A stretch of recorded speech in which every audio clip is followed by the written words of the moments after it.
Hey, what's up guys? My name is Kyle Warner. Today I'm out here at the Boise Bike Park. I have the Insta360. I'm going to do a little rundown on the different modules. I brought the 1-inch module, the action cam module, and the 360 mod. So do a couple different follow cams, show you guys the differences with those three mods, and then talk about some of the strengths and weaknesses of this camera. I've been using it for about a month and a half now, and there's a few things I really love on it. There's a couple things that I wish they could improve, and we'll talk about those today. And just so you know, this is being filmed on the 1-inch module right now with the native audio. So see how this looks. I'm excited to check it out and show you guys this video. The first module we're going to talk about today is the Insta360 1-inch module.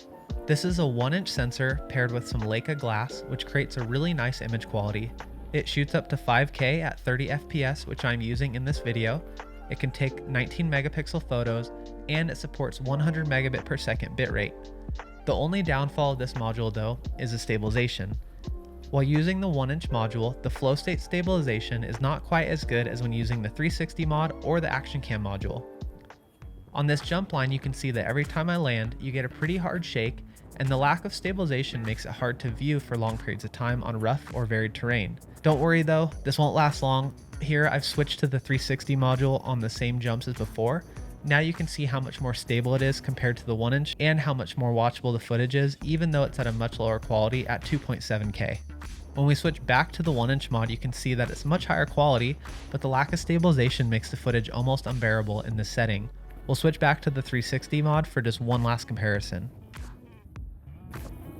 Where the 1-inch mod really excels is any time that you're filming a cinematic shot. As you can see, the quality of the footage is really nice, and it's actually pretty smooth when you're filming something handheld. Another cool feature of the 1-inch mod is the slow-mo capability of 1080p at 120 FPS. In my opinion, this slow-mo footage is quite a bit nicer than a comparable footage on a GoPro, and it's very easy to control. Finally, this is a photo from out on the trail shot in a RAW file format at 19 megapixels. As you can see, this 1-inch mod packs a punch. Now let's talk about the 360 module. This is by far my favorite module for this camera. The 360 mod is super light and really versatile. My favorite part about this mod is that it no longer matters what angle you have your camera set at. We've all had those moments where you get home after a sick ride and you realize your camera was just a little bit too low. Now, with the 360 mod, you can just adjust it in post-production. You have so much control of the camera from the Insta360 software that if you want to change the field of view, the aspect ratio, or keyframing, you can do all of that with just a few little adjustments in the app. Here are some fun creative clips that I got by just sticking the camera out on a pole as these kids hit this wall ride. Some of the shots you can get with this camera are just impossible to get with a conventional action camera. It definitely leads to a lot of creative freedom. For example, here's a clip of me following two other riders on a jump line.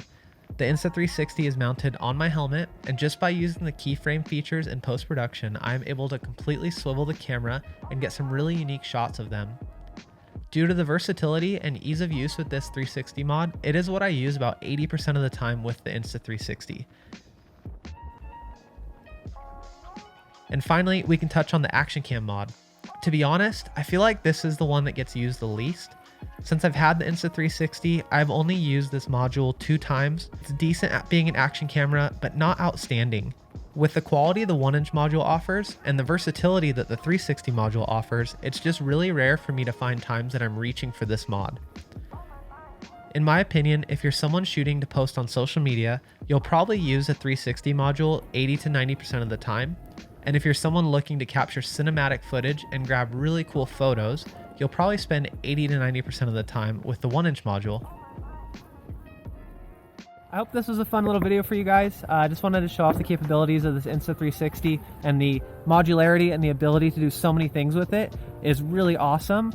The one downfall of this camera is the audio. Like, can't really dispute it, can't excuse it. Like, the audio is not up to par compared to some of the competitors.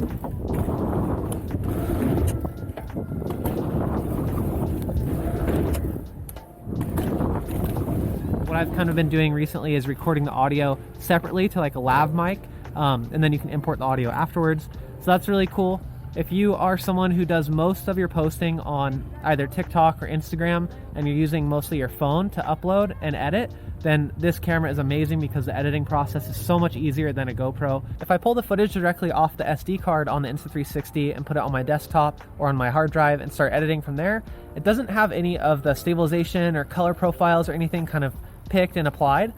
So I actually have to do one extra step pull it from the SD card into Insta360 software, edit it all in there, export it, and then bring it into like a Premiere Pro program or something, DaVinci Resolve or Final Cut, to edit from there. So it does add one extra step.